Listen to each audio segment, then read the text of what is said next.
네, 이번 시간은 수많은 공모전과 대회 활동의 알짜배기 노하우들을 만나보는 시간입니다. 학생 리포터가 직접 취재한 콘테스트 발언대 시간인데요.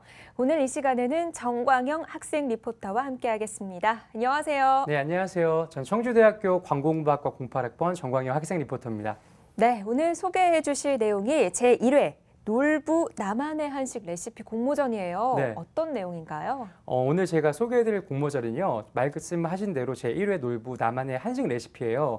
그래서 좀 레시피를 알려주는데 나만의 독특하고 독창적인 레시피를 창작해내는 공모전이라고 말씀드릴 수가 있습니다. 진행 방식은요, 우선 홈페이지에서 신청서를 다운받으신 후에 거기에 재료, 손질 방법, 분량 여러 가지 작성해서 게시판에 등록해 주시면 되는데요. 여기서 중요한 건 완성된 음식 사진을 꼭 같이 첨부해 주셔야 되는 게 가장 중요한 포인트라고 할 수 있습니다. 네, 아무래도 처음 열리는 공모전이다 보니까 네. 예년의 경우를 살펴볼 수가 없어서 네. 어떤 과정으로 진행이 되는지 굉장히 궁금한데요. 네. 특히 서류 전형에서 좀 주의해야 될 점들이 있다고요. 네, 그렇죠. 아무래도 처음 열리다 보니까 말씀하신 것처럼 좀 어려움이 있는데요. 그런 부분 이번 공모전은 아무래도 서류에서 레시피를 하는 요리 공모전이다 보니까 재료나 재료의 분량, 아니면은 조리 순서 등 이렇게 재료의 명확한 수치화가 필요할 것 같습니다. 그 부분을 많은 심사위원들께서 정말 중요한 부분으로 생각하시고 있고요.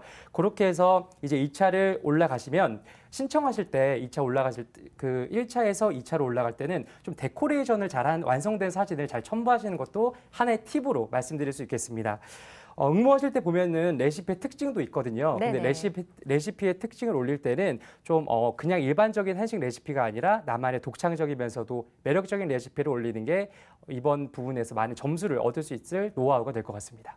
네, 아무래도 공모전이다 보니까 나만의 음식, 이 독창성이 좀 중요한 것 같네요. 네.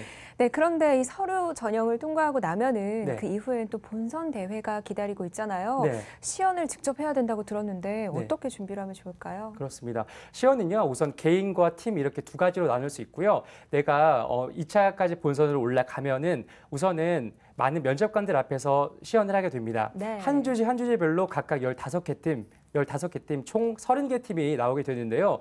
여기에서 면접관들은 그 임직원 주최자분들, 그다음에 맛 블로그 평가단분들, 그리고 스타 셰프들, 요리 연구가 총 4팀으로 이루어진 면접관님들 앞에서 시연을 하게 됩니다.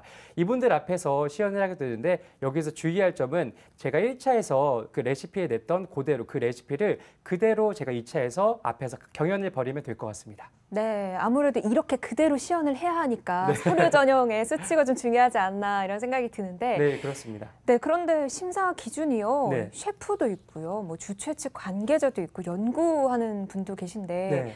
입맛이라는 게 굉장히 주관적이잖아요. 네. 기준이 좀 다르지 않을까요? 그렇죠. 아무래도 많은 분들이 면접관으로 계시다 보니까 네. 정말 많은 심사 기준이 있는데요. 그중에서 좀 뽑아보자면 맛과 참신성 그리고 상품성 이렇게 크게 3가지로 나눌 수 있을 것 같습니다.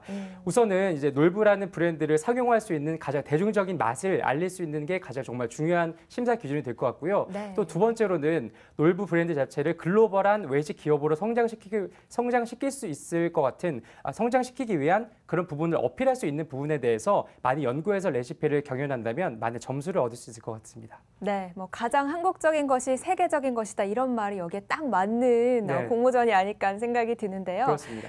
그런데 선발이 되고 난 뒤에는 메뉴로 개발이 된다고 들었습니다. 네. 선발 과정 이후에는 어떤 활동을 하게 되는 건가요? 네, 지금 말씀하신 것처럼 선발 이후에는 정말 메뉴화시켜서 직접 판매될 예정인데요. 네. 그러니까 이렇게 미래의 스타 셰프를 꿈꾸는 우리 학생들에게는 정말 자신감을 얻을 수 있고 정말 좋은 커리어가 될 수 있는 정말 좋은 기회라고 생각을 합니다. 이렇게 당선자는 나중에 방송의 기회도 있는데요. 방송을 통해서 나는 이런 사람이다, 이런 공부를 하고 있는 사람이다라는 것도 알릴 수 있는 좋은 기회가 될 수 있을 것 같습니다. 또 요즘에는 남녀노소 불문하고 굉장히 요리에 대한 관심이 굉장히 많이 있잖아요. 그렇기 때문에 이 학생들이 이 대회를 통해서 많이 연구를 하고 고민을 해서 많이 성장할 수 있는 발판이 될 것 같은 그런 공모전입니다. 네, 요즘 요리에 대해서 정말 많은 분들이 관심도 많고요. 네. 또 당선이 되고 나면은 방송에 나올 수 있는 기회도 되니까 네. 자기 홍보를 할 수 있는 기회도 될 것 같아서 굉장히 좋은 기회가 아닐까 하는 생각이 드는데 네. 그런데 제1회 놀부 나만의 한식 레시피 공모전 여기에서 가장 신경 써야 할 부분이 있다면 어떤 부분이 있을까요? 우선 가장 신경 써야 할 부분은요. 요리 공모전이기 때문에 네. 가장 독특한 레시피를 이용해서 많은 사람들이 입맛을 사로잡을 수 있는 맛이 중요하겠고요. 또 이 맛이 나만 맛있는 게 아니라 많은 사람들이 좋아할 수 있는 맛의 대중화. 네. 이렇게 두 가지로 크게 주요 포인트가 될 것 같습니다. 네, 그렇죠. 나한테만 맛있는 건 아무 의미가 없으니까요. 이 대중성을 꼭 기억을 해 두셔야 될 것 같습니다. 네. 자, 마지막으로 참가 자격 그리고 지원 기간 설명을 좀 부탁드릴게요. 네, 이번 공모전은요. 지원 기간은 3월 16일부터 5월 20일까지 다소 넉넉한 기간이니까요. 요리에 관심이 많으신 분들은 많은 적극적인 관심 부탁드리겠습니다. 우선 1차 합격자 발표 같은 경우는 5월 29일 날 발표가 나고요. 실제 요리를 경연하는 2차 합격자 발표는 6월 19일 날 발표가 됩니다. 그리고 지원 자격은 고등학생부터 대학생까지 폭넓게 준비되어 있으니까 요리에 관심이 많으신 분들은 많은 관심 부탁드립니다. 네, 오늘은 제1회 놀부 나만의 한식 레시피 공모전에 대해서 알아봤습니다. 독창적인 요리를 원하지만 맛은 대중적이어야 한다는 것 꼭 기억하시고요. 또 수상을 하게 되면 방송에 나갈 수 있는 기회도 주어지니까요. 요리 분야로 꿈을 키우시는 분들 적극적으로 활용해 보시기 바랍니다. 오늘 정광영 학생 리포터와 함께했습니다. 오늘 나와주셔서 감사합니다. 네, 고맙습니다.